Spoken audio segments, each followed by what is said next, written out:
Dans la forêt, vous le cherchez, mais c'est lui qui vous observe, tapi dans l'ombre.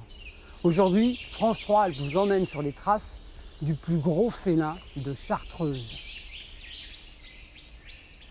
Depuis des années, ce naturaliste piste les animaux sauvages pour capter leur image. À l'automne 2018, il fait une rencontre inoubliable. Ça faisait quoi, 1 heure et demie que j'attendais. Il y avait un cerf qui était à 50, 80 mètres. Et puis d'un coup, j'entends du bruit dans les feuilles. Donc on était en fin d'été, c'était très sec. On entendait bien les feuilles crisser. J'ai vu une chose sauter, grimper dans un arbre.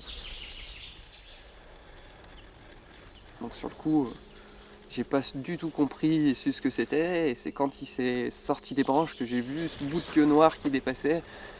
Je voulais pas le faire partir, je voulais pas faire trop de bruit, donc je déclenchais une photo de temps en temps, mais je tremblais, je voyais que les photos étaient floues. Et là, il est sorti, le buste en avant sur cette branche.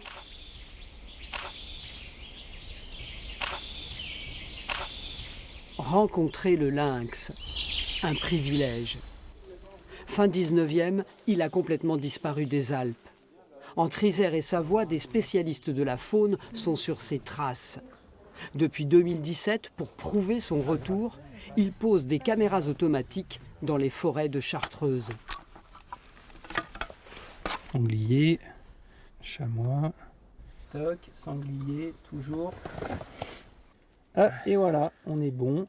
Sur l'écran apparaît enfin le discret félin saisi sur le vif. Parfaitement camouflé, il se dandine comme un chat, mais il est beaucoup plus gros. La hauteur au garrot, c'est vraiment comparable à celle d'un chevreuil. Et Le poids, ça va aller de 15 à 20 kilos. Le chevreuil, c'est sa proie favorite. Quand le lynx bondit, sa détente est foudroyante, ses canines impressionnantes. Donc on voit bien son mode d'attaque. Ouais. Le mec, il arrive à saisir là, vraiment. C'est un chasseur à l'affût, hein, le lynx, là, qui s'approche aussi tout doucement et qui va chercher à saisir vraiment sa proie à la gorge. Et on voit ça c'est vraiment marqué par des canines très puissantes, là, qui va venir soit par compression et faire un véritable étranglement. Et ce qui est impressionnant, c'est qu'il peut s'attaquer à des animaux qui sont aussi gros que lui, aussi puissants.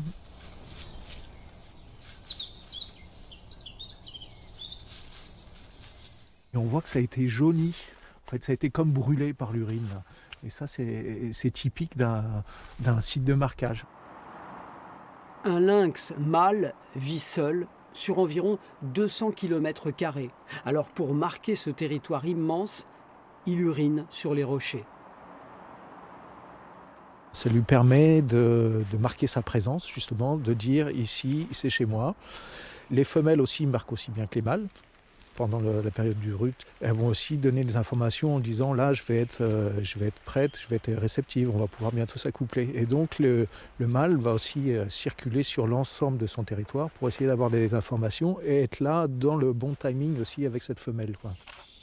Entre 2017 et 2020, près de 200 photos et vidéos ont permis d'identifier chaque individu en comparant leurs taches sur le pelage. C'est la carte d'identité du lynx. On va vraiment comparer entre ces individus la disposition des motifs. Alors par exemple, sur cette zone-là, on va retrouver plusieurs taches alignées de la même façon. Ici, ce motif qu'on retrouve également là. Tout ça sur le même lynx, à 3 ans de distance. Voilà, tout ça sur le même lynx à 3 ans d'intervalle. 7 lynx différents ont ainsi été identifiés. Si on y regarde de près, ce nombre d'individus ne signifie pas grand-chose. On a très rarement une présence permanente avec plusieurs individus simultanés. Souvent, ces individus ne restent pas très longtemps en Chartreuse et finissent par repartir d'où ils sont venus. En Chartreuse, le lynx est surveillé par une trentaine de passionnés, chasseurs, naturalistes bénévoles, professionnels de l'ONF et des territoires protégés. Leurs observations ont permis de reconstituer le parcours du lynx depuis le Jura suisse, où il a été réintroduit dans les années 70. Grâce à la photo-identification, on a pu montrer ce corridor écologique et ce corridor vraiment forestier, voilà, entre le Jura, le Bugey, le massif du Mont du Chat, le massif de l'Épine, et ils sont arrivés jusqu'en Chartreuse et plutôt la partie ouest de la Chartreuse. Et il y a également voilà, le déplacement inverse, c'est-à-dire de Chartreuse, où ils sont restés plus ou moins longtemps, et ensuite ils sont repassés par le Bugey, ils sont allés au Jura. Il a son noyau de population et il va coloniser de part et d'autre. Donc ça veut dire effectivement que si on l'a au niveau des Alpes, ça veut dire que la population dans le Jura est en augmentation. La Chartreuse serait-elle la frontière sud de son territoire? Le lynx va-t-il s'y reproduire, comme il l'a fait quelques dizaines de kilomètres plus au nord, tout près du lac du Bourget? Cette vidéo en témoigne. En termes d'abondance de proies, de milieux forestiers, de connexion avec les autres massifs, on a tout ce qu'il faut de ce côté-là en Chartreuse pour qu'ils s'y installent et qu'ils s'y reproduisent. Simplement, il nous reste à prouver cette reproduction. On a des indices, mais on est vraiment en recherche de preuves documentées. Une femelle et 3 petits. Cette belle image sera peut-être visible un jour en Chartreuse aussi. En attendant, quand vous randonnez, ouvrez grand les yeux, on ne sait jamais.